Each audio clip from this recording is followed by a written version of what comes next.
आदाब दोस्तों, आपके साथ मैं हूं आकिल रजा।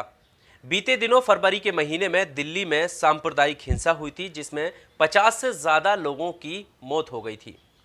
इसको लेकर दिल्ली पुलिस ने यूएपीए के तहत उमर खालिद समेत 4 और लोगों पर, छात्रों पर, जो जामिया के स्टूडेंट्स हैं, उन पर एफआईआर दर्ज की थी और अब उनकी गिरफ्तारी शुरू कर दी है। इसमें एक नाम सफूरा जरगर का भी है। सफूरा जामिया की रिसर्च स्कॉलर हैं और स्टूडेंट एक्टिविस्ट हैं। सफूरा को दिल्ली पुलिस ने अरेस्ट कर जेल भेज दिया है। सफूरा जरगर के जेल जाते ही सोशल मीडिया पर लगातार बहस छिड़ी हुई है। लोगों का कहना है कि सफूरा को गलत गिरफ्तार किया गया है और उनकी रिहाई को लेकर ट्विटर पर भी ट्वीट किए जा रहे हैं। अब मैं आपको ट्विटर पर किए गए ट्वीट के बारे में बताता हूं। कांग्रेस की नेता हैं अलका लांबा। ये ट्वीट करती हैं कि सफूरा जरगर, इशरत जहां, दोनों बेटियों का जुर्म बस इतना है कि इन्होंने तानाशाह हुकूमत से टक्कर लेने की हिम्मत दिखाते हुए CAA NRC के खिलाफ आवाज़ उठाई। दोनों तिहाड़ जेल में हैं। केजरीवाल को चुप्पी तोड़ते हुए गर्भवती सफूरा जरगर की रिहाई के लिए PM से सीधे बात करनी चाहिए। आपको बता दें कि सफूरा जरगर इन दिनों प्रेग्नेंट हैं और ऐसी हालात में, जबकि रमज़ान का ये पाक महीना भी है और वो मुस्लिम हैं तो रोज़े भी रख रही हैं, तो रमज़ान के मौके पर उनकी गिरफ्तारी को लेकर काफ़ी सवाल खड़े हो रहे हैं। और ऐसे में जबकि उनकी हालत यानी उनके स्वास्थ्य जो है वो ठीक नहीं है। आबिद मीर मकामी ये ट्वीट कर रहे हैं कि Safoora Zargar, student activist, is pregnant and in Tihar jail during Ramadan. Criminals roaming freely, my heart is bleeding extremely, unbearable pain for me to see my sister in such condition. I request to Narendra Modi, please release her on humanitarian ground. Zeeshan Ahmed Khan जो लिख रहे हैं कि एक आंसू भी हुकूमत के लिए ख़तरा है, तुमने तो देखा नहीं आंखों का समंदर होना। और नीचे हैशटैग के साथ release Jamia Millia Islamia प्यूपिल। Maskoor Usmani, they don't arrest pregnant women even in war zones, but Delhi police has arrested hashtag Safura Zargar, a Jamia student who is pregnant under false charge, and a Draconian UAPA hashtag release Jamia Millia Islamia pupil. नबिया खान ये जामिया की students हैं, ये भी student activist हैं। ये लिख रही हैं कि Safoora who is pregnant and is languishing all alone in the isolation ward of Tihar jail. This is the biggest injustice playing out right before our eyes, but still there are not many speaking about this. Aisha Raina जो लिख रही हैं कि जामिया के छात्रों को और कितना नुकसान उठाना पड़ता है। उन्होंने अपने पुस्तकालय को दिल्ली पुलिस द्वारा हमला करते हुए देखा है। उन्हें लाठी, आंसू गैस का सामना करना पड़ा है और अब उन्हें आतंकवाद विरोधी कानून के तहत जेल में डाला जा रहा है। Stop targeting Jamia Millia Islamia. खुशबू खान ये लिख रही हैं कि in October 2018 she got married and now when she is expecting her first baby she has been sent to solitary confinement at Tihar jail under false charges. तो ये सफूरा जरगर हैं जिनको अरेस्ट कर लिया गया है। ये इस वक्त जो हैं वो गर्भवती हैं और ऐसे समय में इनको अरेस्ट किया गया है, जिसको लेकर ट्विटर पर लगातार जो सोशल एक्टिविस्ट हैं, स्टूडेंट एक्टिविस्ट हैं, वो आवाज़ उठा रहे हैं और इनकी रिहाई को लेकर सरकार से और प्रधानमंत्री नरेंद्र मोदी से मांग कर रहे हैं।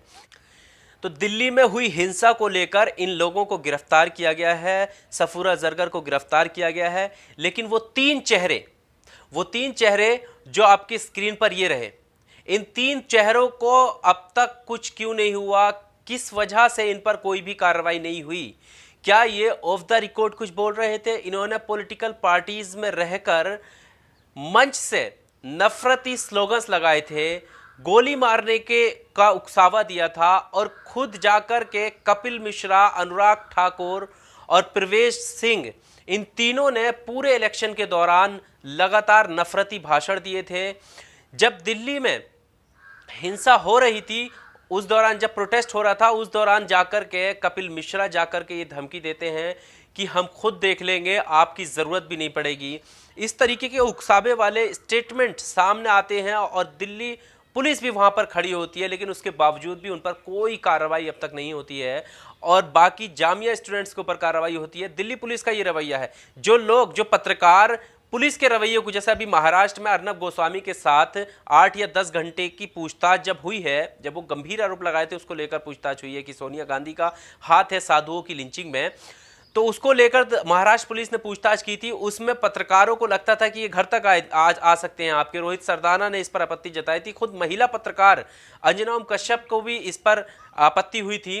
दीपक चौरसिया जो कह रहे थे कि इनके गले में, यानी कि महाराष्ट्र पुलिस के गले में राजनीति पट्टा है, उन्होंने यहां तक बोल दिया था क्या दिल्ली पुलिस किसके अंडर में काम कर रही है और दिल्ली पुलिस पर सवाल क्यों नहीं उठ रहा है? क्या इनको ये नजर नहीं आ रहा होगा कि दिल्ली पुलिस ने पिछले जनवरी के महीने से किस तरीके का काम किया है? जब एनआरसी सीएए का प्रोटेस्ट चल रहा था, उस दौरान दिल्ली पुलिस का रवैया क्या था? जामिया के अंदर उन्होंने तोड़फोड़ की, सीसीटीवी फुटेज भी सामने आए, और जेएनयू के अंदर उनका रवैया कैसा रहा था स्टूडेंट के प्रति, खासकर जब स्टूडेंट प्रोटेस्ट कर रहे थे, जेएनयू के स्टूडेंट जब प्रोटेस्ट कर रहे थे तो उन पर लाठीचार्ज किया गया था। जामिया के स्टूडेंट्स लाइब्रेरी में पढ़ रहे थे तो अंदर घुसकर मारा गया था, और जेएनयू में जब स्टूडेंट पिट रहे थे तो पुलिस बाहर खड़ी थी और ये कह रही थी कि उन्हें कोई भी ऐसा ऑर्डर नहीं मिला है अंदर जाने का। तो अब सवाल ये होता है कि पुलिस का रवैया और पुलिस किसके इशारे पर काम कर रही है? क्यों ये पत्रकार दिल्ली पुलिस पर सवाल खड़े नहीं कर रहे? दिल्ली पुलिस के सामने ही कपिल मिश्रा इस तरीके का स्टेटमेंट, भड़काऊ स्टेटमेंट देते हैं, लेकिन दिल्ली पुलिस कुछ नहीं कर पाती है। और संयोग देखिए कि जो लोग दंगा कर रहे हैं, जो लोग भड़काऊ भाषण दे रहे हैं, वो लोग पुलिस की तारीफ कर रहे हैं। तो इनका संयोग किस तरीके का है? और अब भी वो 3 लोगों पर कार्रवाई नहीं होती है जो कहीं ना कहीं सामने से देखा जा सकता है कि उनके भाषणों से कि पब्लिक को वो उकसा रहे हैं। यहां तक कि इन तीनों के खिलाफ एफआईआर के लिए जज ने जब 1 दिन का समय दिया तो उस जज का ही तबादला कर दिया गया।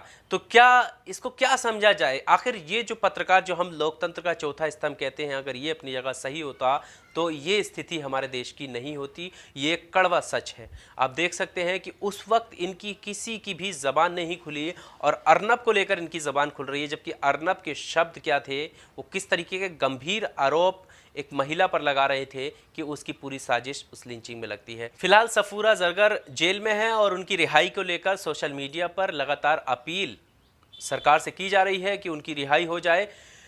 इस मामले को लेकर कोई भी नया अपडेट आएगा तो हम उस पर आपको ज़रूर अवगत कराएंगे। फिलहाल हमें दीजिए इजाज़त। अगर आपको ये वीडियो पसंद आया हो तो इस वीडियो को लाइक कीजिए, शेयर कीजिए और हमारे चैनल को सब्सक्राइब कीजिए। शुक्रिया।